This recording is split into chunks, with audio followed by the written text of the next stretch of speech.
Good afternoon, ladies and gentlemen. I'm Steve Cheney, the CEO of the American Security Project. Indeed, I am a retired Marine and like to start things on time, and we're going to finish on time, too. Unfortunately, not all of our panelists are Marines either, so one of them is not here yet, and that's Walt Slocum. But I understand there's a big protest going on, and they've locked down the middle of the city, so I hope Walt can make it by the time we're done. Yeah, he might be in the protest. Welcome to our event, The Arctic, Assessing the Geopolitical, Economic, Military, and Environmental Drivers of U.S. Policy, or as I'd like to say, a discussion of the ISAB September Report on Arctic Policy. Let me say right up front a disclaimer. None of us here represent the State Department nor the government. This is all our private opinions here. We will discuss the report at some length. It's available online. You can pick it out. It's an in-depth report. We did not produce copies here, but you can see that, and you can also get the terms of reference online. Some ground rules up front. I'm going to have my opening comments. Then I'll turn it over to our panelists, who I'll introduce in a second. They'll talk each for 5 to 7 minutes. We'll have a little bit of a Q&A discussion, and then I'll open up to Q&A. It's all on the record. We are taping it. We will put it up on our website tomorrow or the next day, and we'll adjourn promptly at 1:30. So let me talk for a second about the ISAB, the International Security Advisory Board.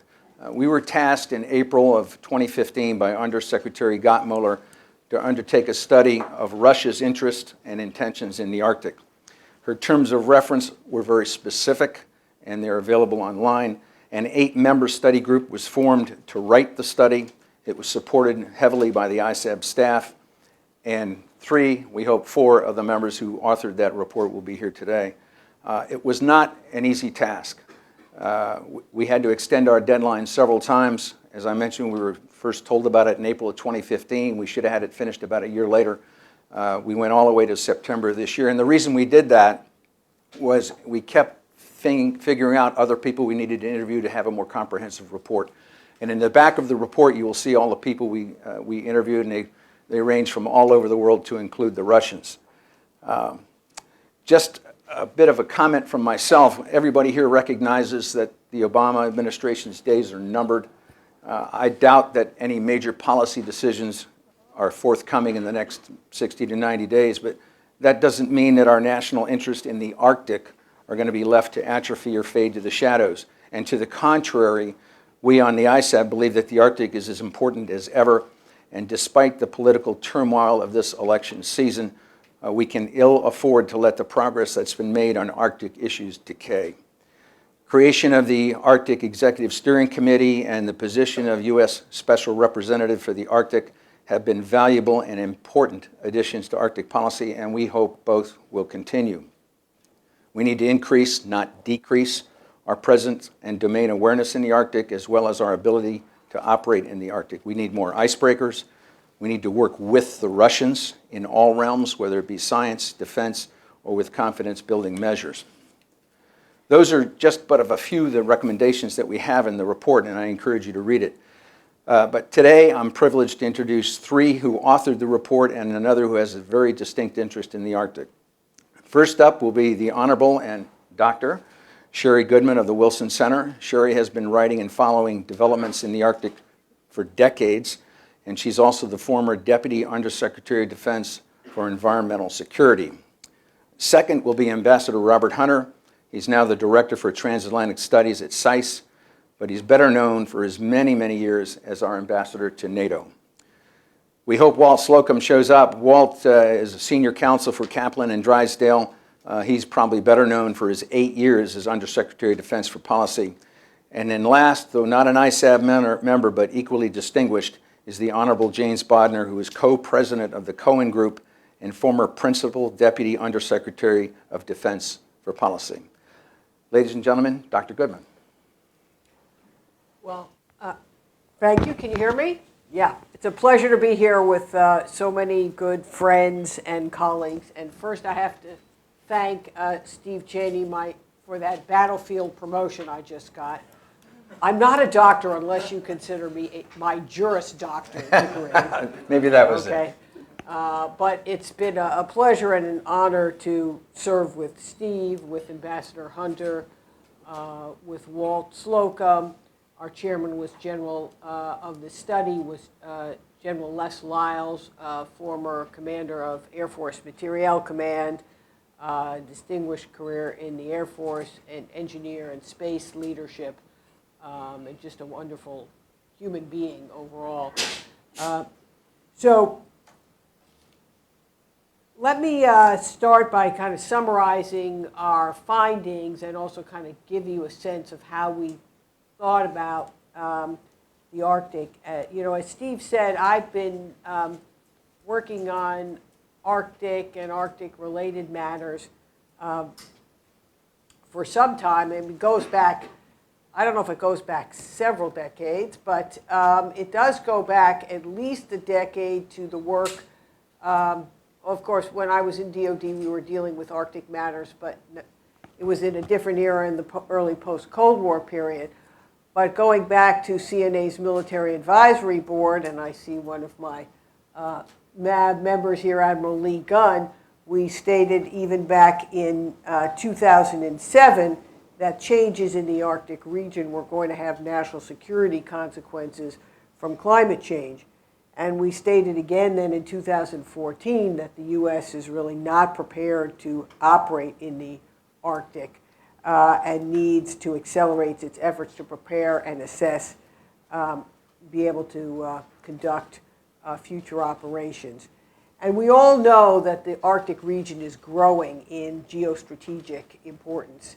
And so I'm going to organize my remarks by talking about what I think are the destabilizing forces in the Arctic region, and then what are the sources of stability.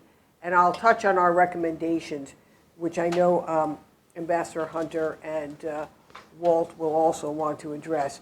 So when you think about what are the destabilizing forces in the Arctic region today, first and foremost is climate change. It is it's warming at a rate more rapidly than the entire rest of the planet. We are seeing changes in both ocean temperature, in ice melt. We're seeing the permafrost melting. And we're seeing our first set of of climate refugees from the region, as there is a massive effort underway now to relocate several Arctic villages. So we're seeing a region with major changes underway today. Secondly, Russia. Now, you know, I think the jury's still out a little bit whether Russia is a destabilizing force in the Arctic. But it's because today, I would say, thankfully, we still have good cooperation overall with the Russians, but its aggressive actions in Crimea, Ukraine, and elsewhere create doubt and concern. And certainly its buildup of its military infrastructure in the Arctic and its activities in the Baltic region are a source of deep concern and not unrelated, I believe, to Western efforts to strengthen deterrence in the region through the European Security Initiative. You know, that said, we also understand that, you know, the difference between actual capabilities in the Russian military and its stated intentions, there can be a gap there. We have to be mindful of that and not overstate the case. You know, a third and very important potential source of changes that could have instability consequences in the region is China. And China's activities in the region, from its quest for resources, particularly in Iceland and Greenland, are a source of concern to some. China sees important opportunities in the region, and it's a part of the changing geopolitics of the region to pay attention to China's interests in that region. Now, on the other side, sources of stability, because it's not all, I mean, the changing climate is a deep source of concern, But let me cite, I think, three important sources of stability. First, I'd say in recent years, governance has been improving considerably for the Arctic region. U.S. leadership in the Arctic Council, I think we would give very high marks to. There's been a real step up in increasing attention. U.S. senior officials very involved in the whole range of issues changing in the Arctic. Everything from transportation, navigation, fishing, climate change, energy, and the governance structure of the Arctic Council, while it doesn't deal with security issues directly, has brought in many observers, many nations from China, Singapore, and many others now are observers to the Arctic Council. The Arctic Coast Guard, secondly, another important governance structure emerging for the Arctic is the Arctic Coast Guard Forum. And I think that's important because the most immediate risks that we face in the region are from the need for increased search and rescue or a potential oil spill. With increased tourist traffic, there was a big ship, the Crystal Serenity. I know Ambassador Hunter had dreams of our taking an ISAB trip on this Crystal Serenity. Wasn't going to happen. But we were never invited, okay? But anyway, 2,000 tourists, went through the Arctic this summer. And thankfully, there were no accidents, but we know that there will be at some point. And there is increased risk of oil spill. And we know from the reviews of energy preparations to conduct energy operations up there that the risks are indeed significant. The Coast Guard, the Arctic Coast Guard Forum has been utilizing a variety of procedures engaging, including with the Russians, to develop plans and exercise to plans for responding to oil spills and search and rescue scenarios. And I think that's increasingly important.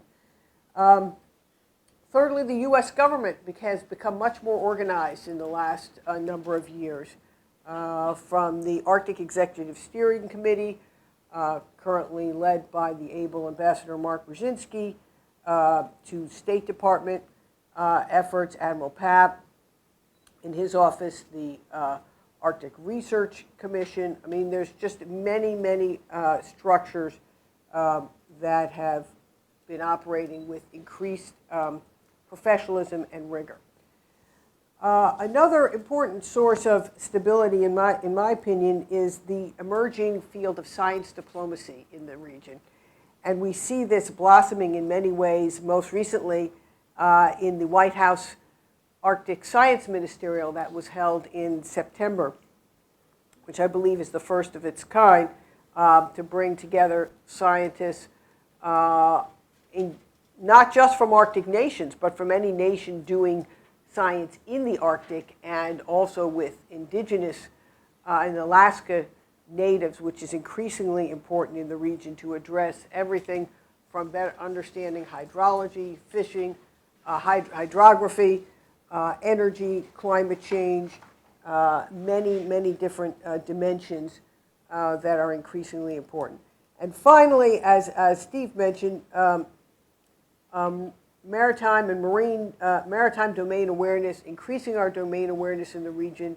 Icebreakers, of course, are very important, but there's a whole range of other capabilities that we will need to operate, better be able to operate in the region in the future, from infrastructure to indicators and warning. So the ISAB study found, we had 6 recommendations, and I'll just touch on them. The first, which we've already mentioned essentially, is U.S. leadership is going to continue to be important. This extends beyond the 2 years in which the U.S. currently is chair of the Arctic Council. Will pass the leadership, chairmanship will pass to Finland next year. but continued presence and engagement in sort of a whole of government way that I think has become, is going to be very important. And by whole of government, I don't mean only the federal government, because I think when you're working in the region, we need to recognize that state and local and tribal relations are very, very important, and public-private partnerships and NGO partnerships very important. It goes without saying that ratification of the Law of the Sea Treaty, UNCLOS, is vitally important. You know, we can't say that enough. If we could say it enough and make something happen with it in Congress, that would be even better. You know, we don't know when you know, those cards will change. Hopefully, sometime in our lifetimes. But you know, it becomes increasingly important as we see some of the claims that have been asserted by Russia and the others, that we have the ability to address that. And there are other places that UNCLOS is important too, not only in the Arctic.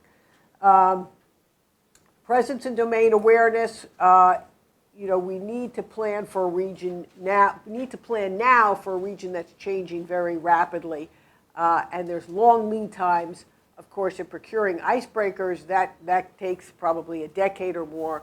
But other equipment and other capabilities will take some time to develop as well. You know, cooperation is going to be the coin of the realm working up there, whether it's cooperation on operational exercises or cooperation in science, energy, and environment. And there, we enumerate the many, many ways in which this is already happening and should continue. And then when it comes to dealing with the Russians in the Arctic, it's really about a balancing act. We need to actively, very proactively engage.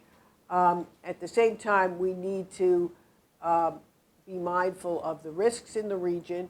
We need to, first and foremost, ensure that we avoid miscalculations that could lead to escalation or miscalculation.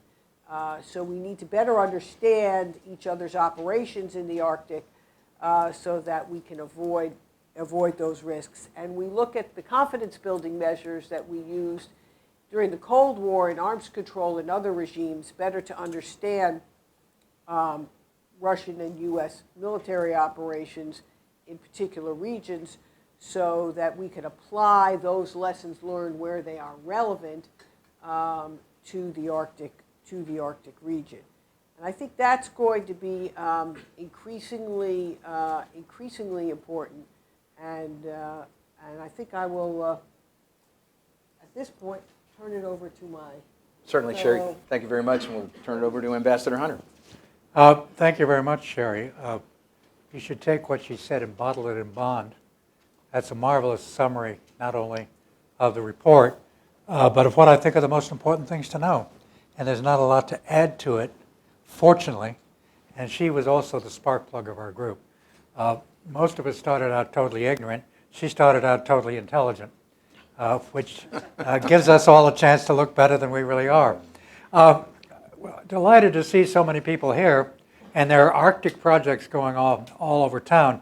I don't want to believe that's because people, whether Republicans or Democrats, who are worried about how the elections are going to come out for or against their particular candidate, who are looking at property on Hudson's Bay to repair to, but maybe that's true.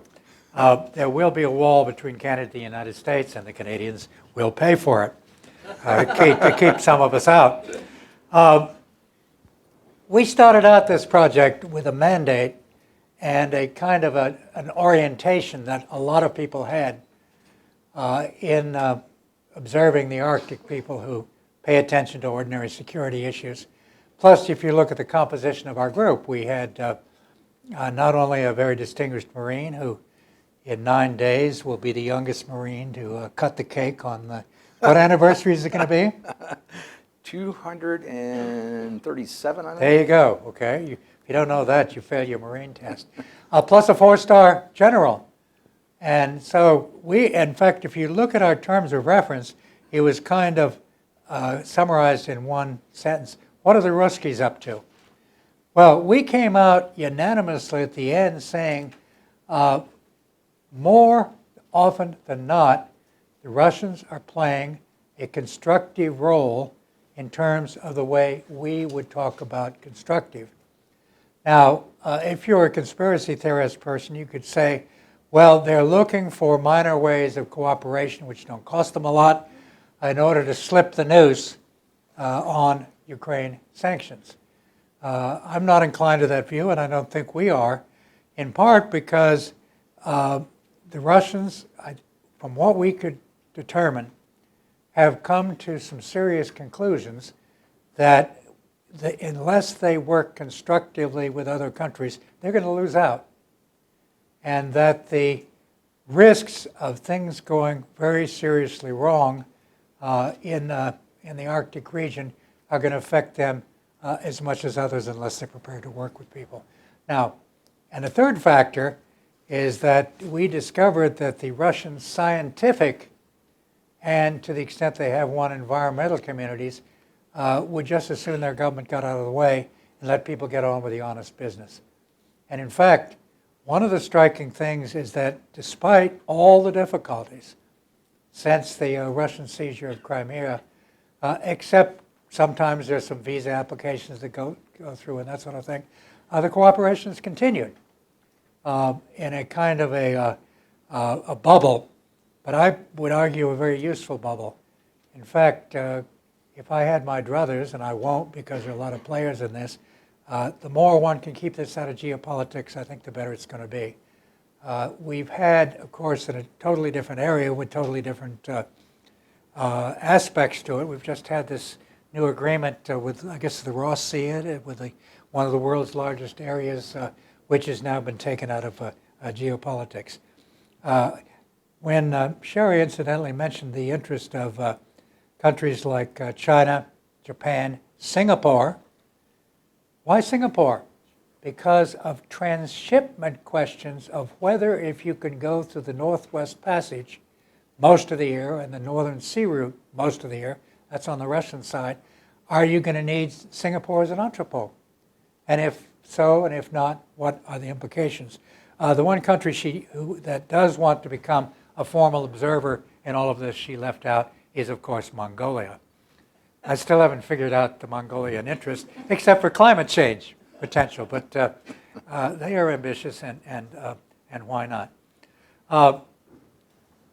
There's no question the Russians are doing more up there in terms of creating a new a strategic command, in terms of reopening bases, building new bases, in terms of deployment of equipment, including advanced aircraft, including missile defenses and the like, but still well short of where they were at the end of the Cold War. It is also clear that for the Russians, the capacity to operate more or less without hindrance in this region is strategically very important to them in terms of their nuclear capabilities.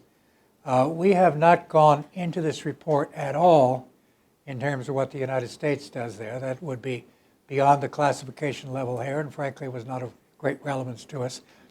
But for the Russians, a large fraction of their nuclear deterrent operates in this area, and as a result, they have to be of quite concern. But we found progressively, we went into it, is that the people we pay in this country to look most seriously at this, lots of them are less concerned than some people on Capitol Hill and some of the hyperventilators that you always have. And in fact, one of the organizations that is strongest in terms of trying to de-geopoliticize this and to work out relationships with the Russians and others is the United States Coast Guard. Now, in terms of NATO allies, there are different views. There are, 5, 6, 7 NATO allies, plus the Finns and the Swedes, who have very deep interests there. And there are differences of view.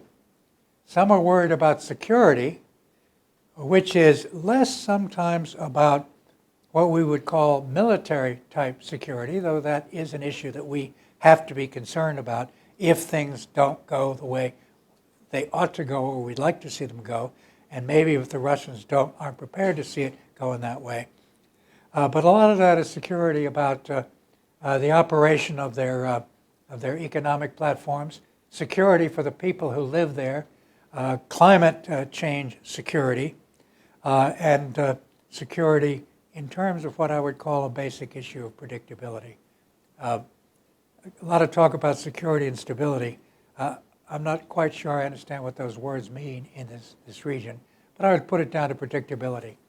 And predictability comes down to a great extent to communication. In fact, I always like coming up with words that all begin with a single letter. I'm going to choose the single letter C. I've just given you one. Communication. Keeping those channels open, some of which work better than others. As Sherri mentioned when they had this big science panel at the White House not too long ago, the Russians showed up. I didn't want to be left out, and they sent good people. You can always tell, in my experience going back, let's say, to Bosnia and afterwards, when the Russians prepared to be cooperative, they send good people. And they often send people from organizations that know what they're doing. So, okay, communication is one. Caution and carefulness. Don't act in precipitous ways that might tend to make things worse. In particular, working on the over-militarization of the area, or seeing, without very serious deep analysis, that somebody else might be making that necessary. Capabilities. We've already heard about icebreakers, but it's worse than Sherri and Steve pointed out. We have one that's truly functional of large size. We have to rent icebreakers from other countries. The Finns are pretty good about that. We need to build at least one more, probably several more. And the one that is now designed to be built, of which the first several $100 million have been appropriated or set aside, won't be ready for 5 years, 4 years. This is nonsense. And we also need the same ships for the Antarctic. General Lyles, who has a lot of experience in how to build things in a hurry and how to cut corners, has some ideas about how to get more money out of the Pentagon quickly. But the problem is the Navy doesn't take responsibility for this. As far as they're concerned, it's way down the priorities. And the Coast Guard, if I may say so, is kind of the bastard service. People don't pay a lot of attention to it when it comes to money. Cooperation, I've already mentioned. Confidence. For the Europeans, confidence that the United States is going to be serious, neither underreacting nor overreacting, having the capabilities, and to use that overworked word, which is not a C word at all, leadership, that we will actually apply that in a good measure. There is, of course, again, another lighthearted thing. One major confrontation between NATO allies, it's between Denmark and Greenland, who actually have different views, even though Greenland theoretically belongs to Denmark. And we found that quite striking when we met from representatives of the Danish government and the Greenland folks. We managed to stop a fistfight. But that's all a healthy thing, because, final point, in addition to saying UNCLOS, UNCLOS, UNCLOS, the United States, for a variety of reasons, has been unwilling to ratify the United Nations, what's the rest of it? Convention on Law. Convention on Law of the Seas, for a whole series of reasons, mostly blocked by people who come from states that wouldn't recognize an ocean if they saw one. I didn't say the good senior senator from Oklahoma, but I might have. But by not being a full partner in UNCLOS, we're kind of like the British after Brexit. We're going to get stuck with a lot of decisions without a role in deciding them. And that if we want to play a serious role in the Arctic and elsewhere, we got to unstick that and get ahead with going ahead with UNCLOS. The final point is that if there's a test case of climate change, this is it. If you have you know anybody who has any doubts, take them up there, get them to read some of the literature, look at some of the videos. There can't be the slightest doubt that climate change is upon us. And what we are able to do, to the extent one can do anything in the Arctic, is going to be the test case. As Steve, you said, the days of this administration are numbered. The actual number is 80. And I think there's still things this president can do before we go through the 9-month transition before the next administration is able to take a serious decision. Ambassador, great comments. Thank you. Jim. Thank you very much. As the one person here who was not on the ISAB panel, I guess I'm the objective person, the truth teller. So let me start by saying that I think this report is truly outstanding. It's really a major contribution. You know, it's going to be a standard reference for policymakers, academics, journalists, and even specialists on the Arctic. You know, Bob Hunter said, I think accurately, that even people who are deeply experienced in national security and international relations in Washington are not specialists on the Arctic. There's much about the Arctic that they just have not had reason to focus on. And this report will serve as a benchmark and a reference tool for folks. You know, but beyond being comprehensive, the report is, dare I say, fair and balanced. You know, I think it articulates perhaps better than Moscow has what Russia's legitimate interests are in the Arctic. You know, including characterizing Russian activities as predominantly defensive in nature, even their military activities. Bob used the word constructive, although of course any military activity has an underside to it, which is potentially offensive, but the primary motivation being, as described by the panel, predominantly defensive. It also had one of the best summaries I've seen of the differences in US and Canadian perspectives and interests on the Arctic, which I think is hugely important because we have to worry as much about our friends as about potential adversaries, and the advice that it provides about how to manage those differences I think is hugely important. The only real critique I have is that this document was not put out either in a printed form or in a PDF form online, which I don't fully understand. And since it's a public document, I would encourage ASP, CSIS, and others to go ahead, run it on your printer, scan it back as a PDF, and put it out there on the web so that it can be more widely circulated. We'll do that. So I'm going to pluck a few things out of the report that I found valuable. I want to bring them to your attention. In the course of that, I'll be asking some questions of those who are on the panel about how they considered some of the issues. As Bob said, the terms of reference were primarily directed at trying to analyze what are Russian interests, motivations, and actions. Went a little bit beyond that, but like any good panel, they took the envelope that they were put in and stretched it as far as they could, including to analyze allied perspectives and allied interests. That was part of the terms of reference almost as a throwaway line, but it becomes a major part of the report. And for those who manage relations with the allies, it's, I thought, very, very constructive and valuable. Most particularly with regard to Canada, because US and Canada do have very different perspectives built upon different geography and different interests. And the report identifies those and offers advice about how to constructively manage those differences. A couple of things that were identified, none of these are easy, were methods to try to bridge the gaps between the US and Canada without either side eroding their core interests. So one thing that's in Sherri's lane was a description about moving towards more parallel environmental and other regulatory regimes so that if a party, be it a government or a private entity, were in compliance with either US or Canada regulatory law, for example, it would almost inherently be in compliance with the other. And that avoids situations in which people have to succumb to the other legal regime and creates precedence against it.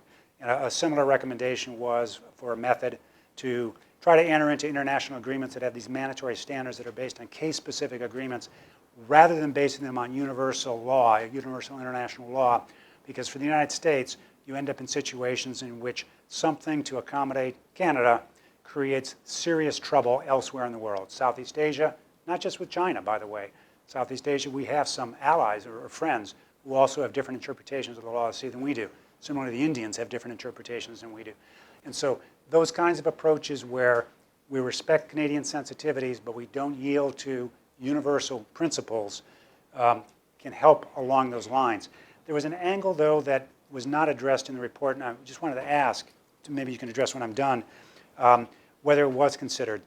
In 2006, the United States and Canada renewed the basic agreement that governs NORAD. And when that was renewed, we expanded the mission of NORAD to include maritime warning for North America. And what that was defined as was to include shared awareness and understanding of the activities conducted in U.S. and Canadian maritime approaches, maritime areas, and inland waterways, which is critical because what Canadians define as inland waterways is different than what we interpret as inland waterways. I think that language was created as a new term of art a decade ago so as to cover some of those differences. And I was wondering if the panel in its examination took into account this change in the NORAD mission and this term of art perhaps that was employed in the NORAD renewal as a possible additional mechanism by which we could, I don't want to say paper over, but smooth over some of the differences whereby certain activities that we want to have happen, they want to have happen, but we don't agree upon the legal basis for it, could be covered through that mechanism. I don't have a specific proposal, but I'm not even sure it was even addressed when the panel was talking. Second issue on Canada, and this goes down to the where things could go wrong, not that they should. Canada and Russia have clearly conflicting interests in the Arctic. In fact, in 2014, Canada boycotted the ministerial in Moscow for the Arctic Council, and in 2015, supposedly because of Ukraine, one could speculate there might have been other reasons given Prime Minister Harper's policy on the Arctic. In 2015, Moscow reciprocated and boycotted the Canadian-hosted summit. Once Prime Minister Trudeau was elected, he made a decision to re-engage with Russians to try to get past that. But arguably, despite that history of friction, they are the two countries with the greatest interest in the Arctic. And Canadian interests are different than ours, different than Europeans. So did the, well, Canada is looking to submit to UNCLOS in 2018 its claim on the continental shelf, at which point its differences with Russia will become most pronounced, but then a process of dialogue will start around people's conflicting continental shelf claims, along with the Danes, for example. But at that point, is there any reason to be attentive to, concerned about the Canadians and the Russians basically coming to a bilateral solution to the detriment of other claimants? I don't know if you looked at that or not as part of your analysis. I don't think that that's the direction in which we would be going. If we did go in that direction, it then poses other problems with regard to solidarity among allies elsewhere in Europe, elsewhere in the world. And we know that the Russians are always looking to create a cleavage between the United States, NATO, and individual allies, be that Hungary here or perhaps Canada there. And so I don't think we're heading that way, but if we didn't follow the advice of the panel with regard to managing the differences with Canada, being attentive to their sensitivities, it could spiral down that path because Canadians have a very dignified view of themselves and sometimes a not so dignified view of the United States. And the coming week will tell the world whether or not they're justified in some of that. And also I noticed that in the meetings you held that Bob mentioned, you met with the Canadian government in late November, 3 weeks after Prime Minister Trudeau was elected and sworn into office. Obviously, there was a change in policy of the Canadian government. I'm just curious whether there was any further contact with the Trudeau team to take into account that change in their policy. Both of you mentioned cooperation and engagement with the Russians. It was beyond the scope of your mandate, but nonetheless, you made a non-recommendation that the U.S. should remain engaged with Russia on the Arctic, notwithstanding issues in Ukraine and elsewhere. And though I realize you may not want to press the language too hard because you were very careful in how you stated in the report, at what point of Russian actions in Europe or in the Caucasus would the panel's view have changed? That the balance would have shifted such that cooperation in the Arctic was not worth it, given other actions the Russians would take. Energy interests, you both have mentioned, and infrastructure. It's another place where you took a fair and balanced approach, and perhaps it's actually been influential on the administration's position. I just noticed last week that Amy Pope, who is the vice chair of the Arctic Executive Steering Committee, which is the interagency group controlled by the White House, was over at another think tank at the Atlantic Council, and she made the following statement, if I got it right. U.S. strategy recognizes the region holds sizable proved and potential oil and gas reserves that will continue to provide valuable supplies to meet U.S. needs in the future. Responsibly developing Arctic oil and gas resources aligns with the U.S. all of the above approach to developing domestic energy resources. And as part of this broader energy security strategy, we're committed to working with stakeholders, industry, and other Arctic states to explore the energy resource base. That seems to fit very well with what I read in the report about the recommendation for additional infrastructure and the warning, as Sherri just referred today, that without the adequate infrastructure in the Arctic, the risk associated with some of those commercial activities goes up. And therefore, the need for that infrastructure becomes all the more important. And I don't want to credit the panel with shifting the balance of view in the administration, but I certainly have heard other views coming out of the administration or people associated with it that weren't so fair and balanced. And so to see Amy Pope's statement, I thought was really very good. And that other event last week, much of it's webcast over at the Atlantic Council. You can go look that up as well. It's well worth your time. As part of this infrastructure question that you both mentioned, you identified public-private partnerships as one potential means, whether that was icebreakers or other kinds of infrastructure. I just wanted to bring attention to something not mentioned in your report.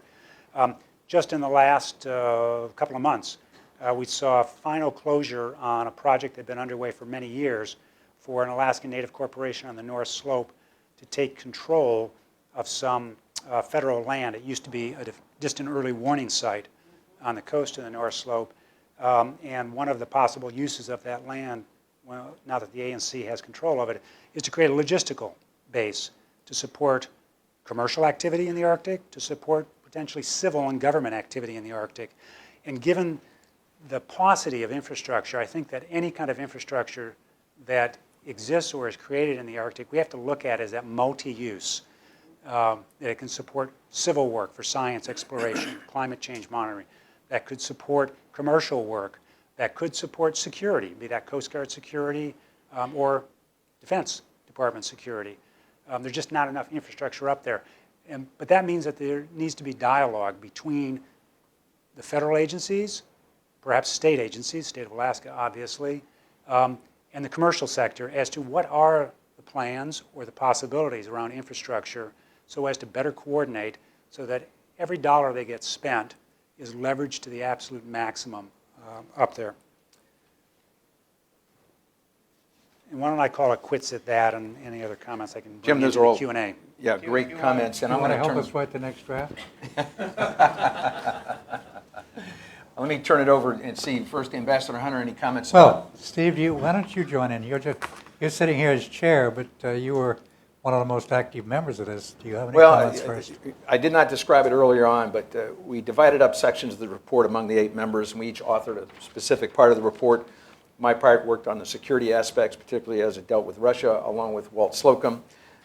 So Walt's not here, so I can take all the credit to the Russia part. But when you looked at what they're building up in the Arctic, and Ambassador Hunter, you referenced it, it's still not to the level of what it was at the end of the Cold War in the military side of the house. They've got all kinds of great plans to put in different facilities there. What are they going to use them for? When we talk to the Russians, they come back and say, we're going to protect our economic interest here. It's to protect for search and rescue. It's to raise money from those who are passing through the Northern Sea route. They don't mention too much anything about offensive capability or any chance that there may be conflict up there. They say it's all defensive. Some of those installations, you really have to think twice and see if it's purely defensive or has other means to it.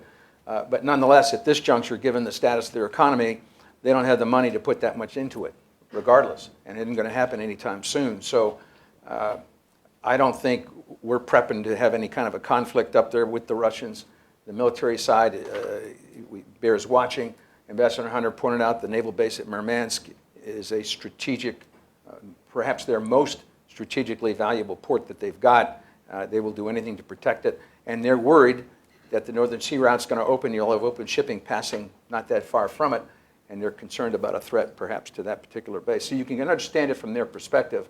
And to get back to one of your questions, Jim, about At what juncture do we say the Russians have done too much otherwise and we're never going to talk to them about the Arctic? I mean, how much more can you want to do what they're doing in Syria? And you see what's going on there. Yet, I think still it really have to be something deadly serious for us to cut off any kind of relationship with Russia in regards to the Arctic. And Sherri talked about it on the science and education side. There's great cooperation going on there. Coast Guard has daily dealings with them. And Bob, my dad took offense to Coast Guard being bastard service. He was a career Coast Guard, but you remember the Coast Guard is in the Department of Homeland Security, and Northcom and UCOM are Department of Defense. And there's been some talk, and I'm on another study group, I know Esther's here at the Council on Foreign Relations, about who will the military-to-military contacts be with, and some talk about the Coast Guard. The Coast Guard is a military service during war, and they will actually provide ships to the Navy, and they have in the Persian Gulf. My personal opinion is it ought to involve NORAD and UCOM, and they ought to be dealing with the Russians on a military-to-military basis, along with the Coast Guard. And the Coast Guard would tell you they deal with the Russian Coast Guard on a daily basis, and they do, and it's a good relationship. I'm going to climb on the UNCLOS bandwagon. The Russians have at least 2 claims in to extend their economic exclusive zone. Been in there for a while, and they're going to be decided on one way or the other. We have no oar in that water. We have no say in what's going to happen there. And of course, the Canadians are preparing to do one too, and it's just a tragedy that we have not ratified UNCLOS, and we can't say anything about it. They're going to continue to put claims in. With that, I'm going to pump back to my 2 contemporaries here. Let's talk about Canada and Jim's question about NATO and the relations with Canada. Sherri? Okay, thank you, Jim, for those very thoughtful and insightful comments on the report. We were very mindful in the study group that we wanted to, at least I particularly was mindful, we wanted to limit efforts in the future of Russia to create any wedges within NATO. And therefore, addressing U.S.-Canadian differences in the Arctic becomes increasingly important. And as you noted, the U.S. and Canada have different views about the definition of inland waterway, and I don't believe we got to that level of detail about the definition in the NORAD renewal, which is something worth looking at to see if that could create the diplomatic overture in the future. But I think it's important for us to keep in mind what our strategic objectives are, and that is to maintain the integrity of the NATO alliance, Canada and the U.S. being important members of that alliance, and that although we have these differences in how we interpret inland waterway for purposes of the Arctic, Canada viewing the Northwest Passage as an inland waterway for which it has control, and the U.S. Interpreting that as, I'm not sure I have the words exactly right here, international waters, essentially.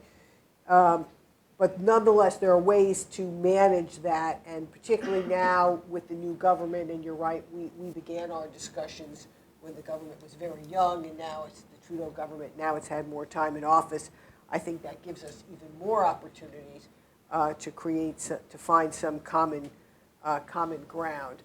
I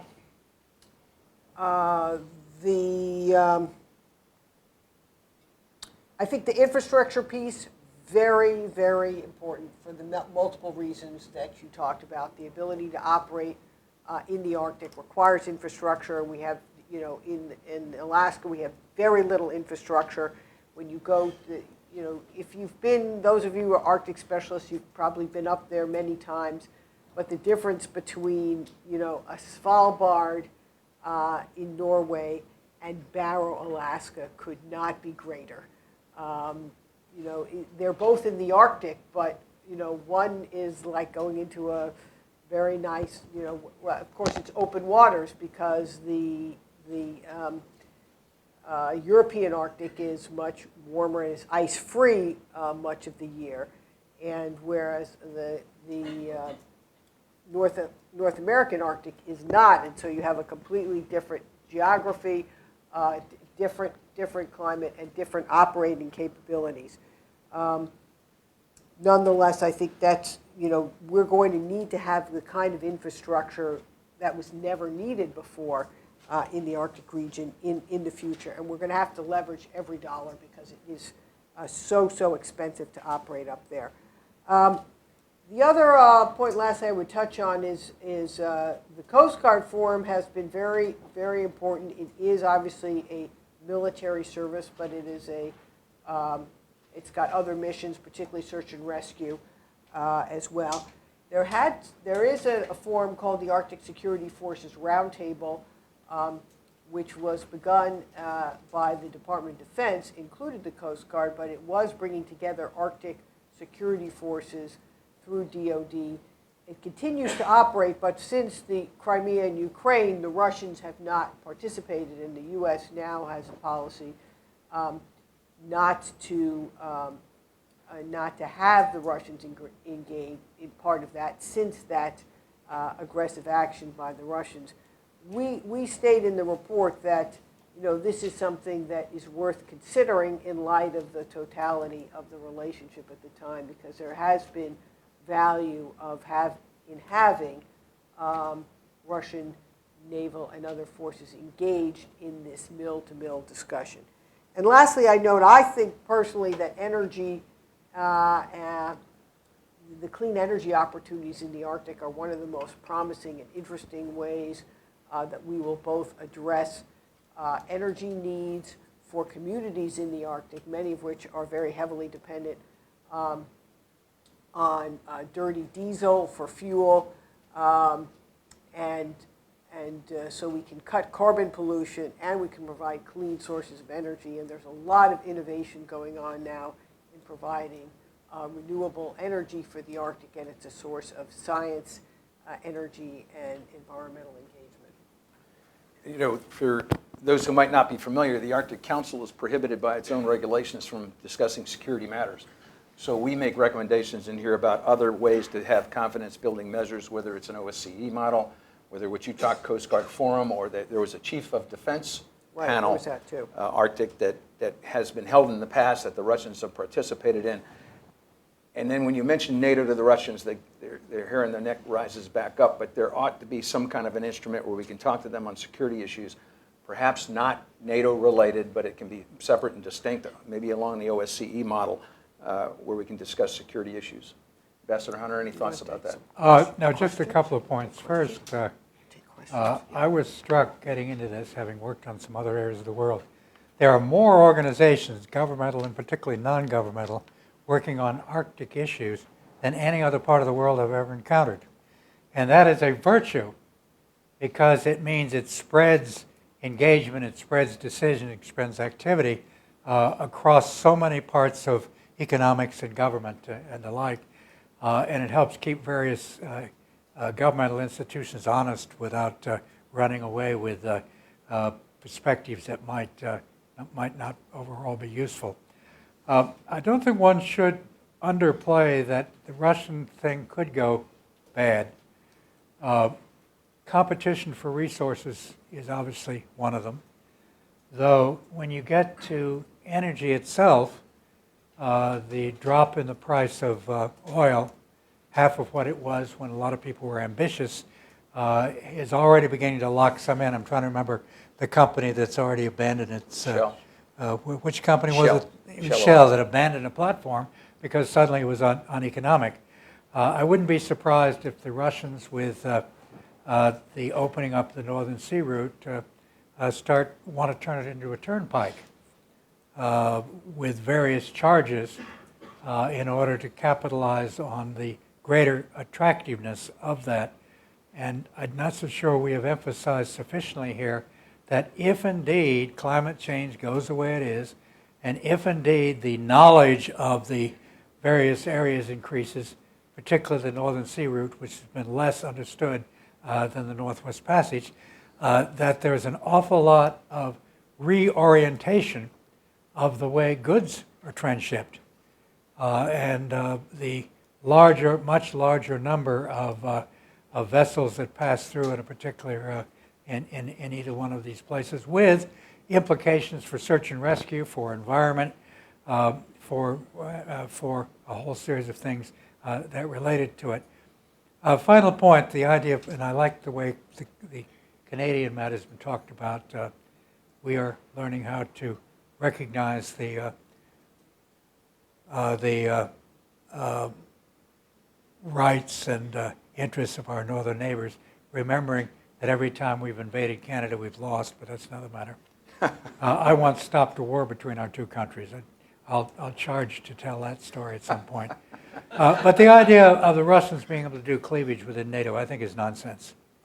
It is true, and none of the countries that are involved in this happen to be Arctic-interested countries, that some of the Central European countries, particularly Hungary, to an extent Slovakia, to an extent Poland, have been more sympathetic on some things, especially the Hungarians towards the Russians. But when push comes to shove, every time the Soviet Union, now the Russians, try to divide NATO allies from one another, we pull together. And the idea that this is not really on the Arctic issue, that the Russians are spending all this money and going in and shaping politics and all of this, I think that is gross. I don't mean in the United States, and that too has become I think a grossly exaggerated question. But certainly in the Western European countries, I think that's essentially nonsense, that we all pull together when it comes to it. Thank you, Ambassador. I was hoping to have a little bit of time left to have Q&A, and that's exactly right. We've got a little time left. So I do want to take a couple of questions.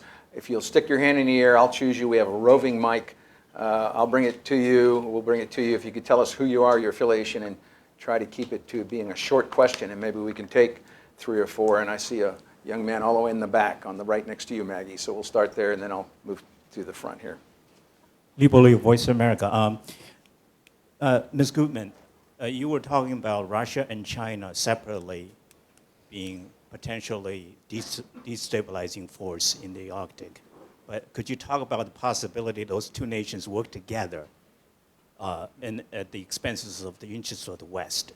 And Mr. Butler, could you also talk about that, because you are also an Asia security expert? Thank you. Ambassador? Do you want to take a couple of you know, questions and then I have us don't answer them see- all in a lightning round? Yeah. We had one 4-star talk about this is going to be a new area of concern. If we have a war with Russia, this is going to be another major strategic area. I think that gets way ahead.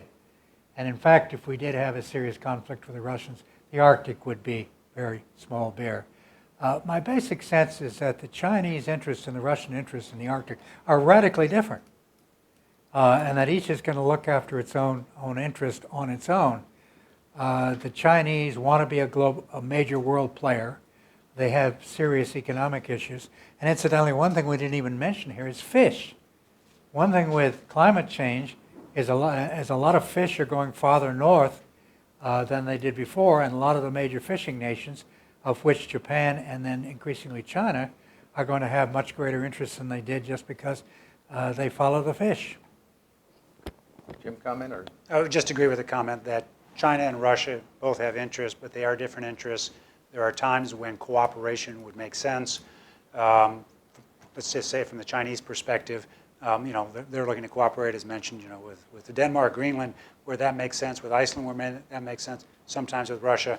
The Russians, I think, however, are somewhat suspicious of the Chinese, especially as they look to their Far East and worry about the long-term implications of China just south of that border. You may have seen that they recently adopted their version of the Homestead Act. You can go get your 1 hectare. I'm not sure what you're going to do with your 1 hectare, but if you're a Russian, you can go get it. So I think that the things of that sort would minimize the degree to which they're going to be able to conspire against us over time. Oh, wait, on that point, China has a project to help Russia develop its energy resources in the Yamal Peninsula area.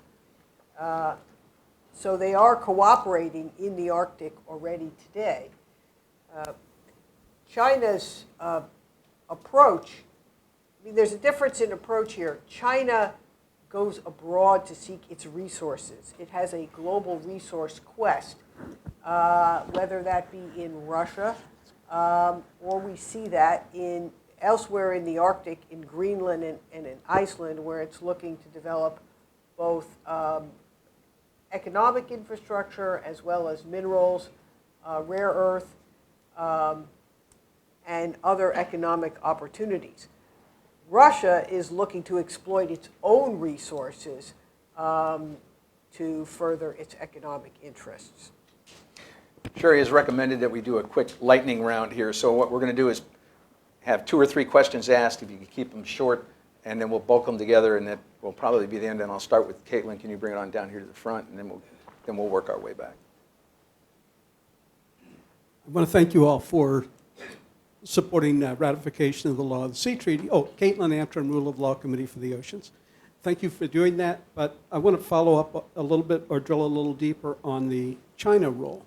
The 10% share that China was allowed to purchase in the Yamal project came after the U.S. blocked Exxon from being involved in oil development in the Russian Arctic and discouraged European countries from doing so. In a sense, we're undoing Henry Kissinger's great split between Russia and China. And as you say, the mineral interests are driving that back together.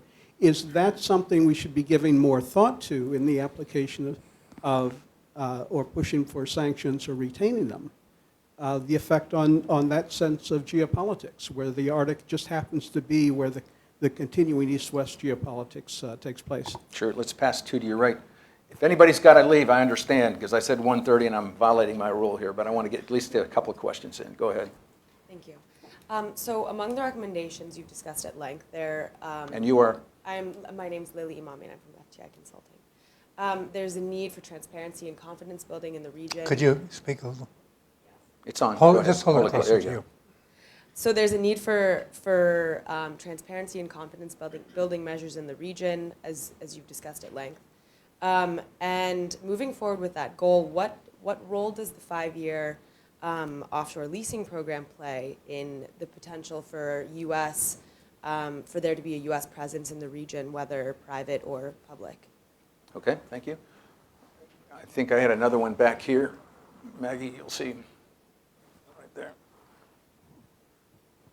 Adam Siegel, Secretary of Analysis. Both Sherri and Ambassador Hunter mentioned the icebreaker. Sherri said 10 years or more. Ambassador Hunter said, well, as long as 5 years. But when we look, how important, how critical is it for the United States to move an icebreaker program, and what sort of size might an icebreaker Great program question. make sense? And one more, Maggie's going to tag back there, and we'll tackle these one by one. Stephanie Pizza from the RAND Corporation. Quick question. So you highlighted some important points as for U.S. policy, increasing domain awareness, ratify UNCLOS, continue cooperation. These are important points that were made in the national strategy for the Arctic in 2013.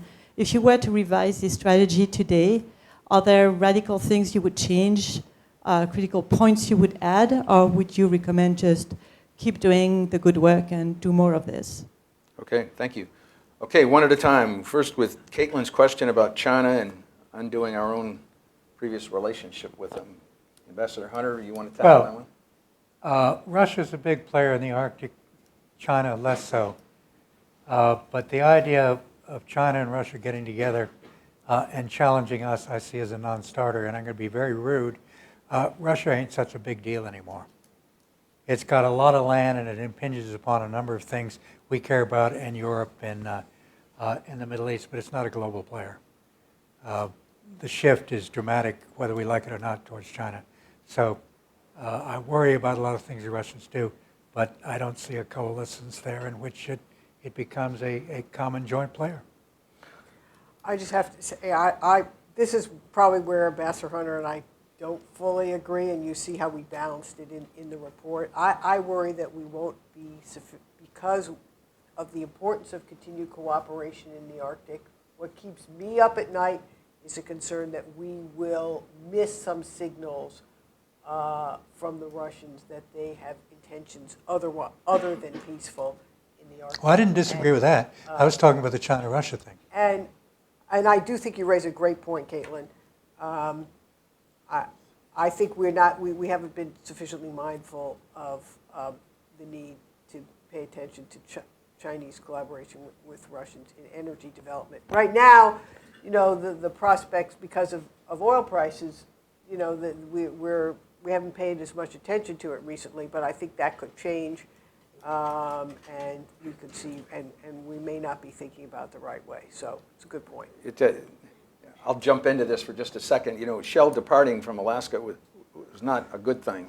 And when you talk to the Alaskans, the infrastructure that they were building there, and we addressed telecommunications in here and the other items, what they were doing in that regard was very good. When they left, it all atrophied, and it's just going away, and it's a problem. And you talk to Alaskans, and they want them back. That said, we are perhaps one of the foremost experts on drilling for oil in the water in the world. The Russians are not. And they're going to drill sooner or later. And if we're not offering any of our expertise to them, to me, you're biting your nose off to spite your face. You ought to at least have an oar in the water there and be able to see what they're doing, at least help them. And if anything, it'll help prevent spills and contain contamination. So, Steve, if I could just jump in on that. Sure. I absolutely agree in terms of raising the benchmark of the professionalism of whatever happens up there in the U.S. far ahead of the Russians on that, and the cooperation could be beneficial. Sherri made a great point earlier with regard to the timing. Any infrastructure takes many years to develop, even decades to develop. And so you've got to look past these ups and downs, either in relationships or in the price of oil or any other things that fluctuate. Do we have a long-term interest? I think we do. Yep. We need to just steadily build out our capabilities and infrastructure, because you can't make the decision to have something and then have it. You have to make the decision to have it and spend many, many years before you get to the point of it being possible. totally agree. Well, this is why I think having more than one decent icebreaker in order to have the capacity to choose to be engaged is terribly important for the United States. We're heading down towards zero at this point. Well, and that icebreaker gets used at the other end of the world half the time anyway. So That's right. We at times have no icebreaker capability. And Adam, it begs to your point and your question. And when you talk to various ones, as whether it's 5 years or 10 years, it's at least 5. And I think some of the Coast Guard folks say 10 before we're going to get our own icebreaker that's funded and coming online. And we are woefully inadequate in search and rescue and be able to navigate. And here's another point that I'll bring up. When you talk to the Coast Guard about, people say, well, the ice cap's melting and the waterways are going to be more navigable, hence you won't need more icebreakers. It's just the opposite. You need more icebreakers because the ice is breaking up, because there's more plentiful ice up there to protect the shipping that's going through. So, and we know the ice cap, it's melting. So you're going to need more icebreakers. The problem, of course, is the funding and getting the rationale. Lily's question about confidence building measures and 5-year offshore leasing. Any thoughts about that one? It gets back to the second part. I mean, the first part, the report addresses, and I don't know if you had a chance to look at it, the report identifies some of the history of transparency and confidence building measures from the Cold War days, how they might apply now, voluntary measures as well as cooperative measures. On the second part, to me, it's just the same story. This is a long-term policy that has to be pursued. There's fluctuations up and down, price of oil, other things. We just have to have a steady policy that extends over many administrations. So I don't know why we would want to preclude something if there's a possibility that down the road we'd want it. May I just say one other thing about capabilities? The Crystal Serenity had a serene passage, but some analysis said that if it had gotten in serious trouble, it would have been very difficult to come to the rescue. Yeah. And I don't want to see another Titanic, but if one wanted to have people suddenly realize why you need capacity, it would have been if it had gotten in trouble. You know, you didn't mention in your report, but there was a cruise ship incident in the Antarctic a couple of years ago. Right. That's right. Fortunately, it was handled well, but it might not have been if the ship had been located someplace else. That's right. I'll close with one last comment about strategy, and it begs to the last question. When I watched the Atlantic Council event last week, a couple of folks stood up and said, what we need is an Arctic strategy, Arctic strategy. We have a DoD Arctic strategy. The administration has an Arctic strategy. It's articulated. It's in print. It's there. My fear is whoever comes in next just ignores it or doesn't build on that strategy as it is, and it atrophies, as I mentioned in my opening comments, that you can't let that just go away. It's going to continue to melt up there. People are going to continue to be up there in record numbers, regardless of who's in the administration. So we just cannot ignore that part. With that, I'd like to give one shout out to the Arctic Energy Center who helped us put on this event today.